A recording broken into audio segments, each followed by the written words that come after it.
वो इंसान बहुत खुशनसीब है जिसे उसे उसका प्यार मिल जाए। तुम किस किस्म की लड़की हो?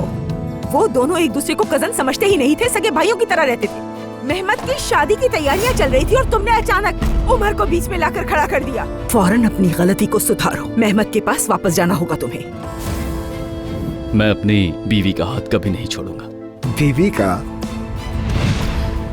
मैं उसे शादी की पेशकश करूंगा, यूं कोई भी उस पर इल्जाम नहीं लगा पाएगा।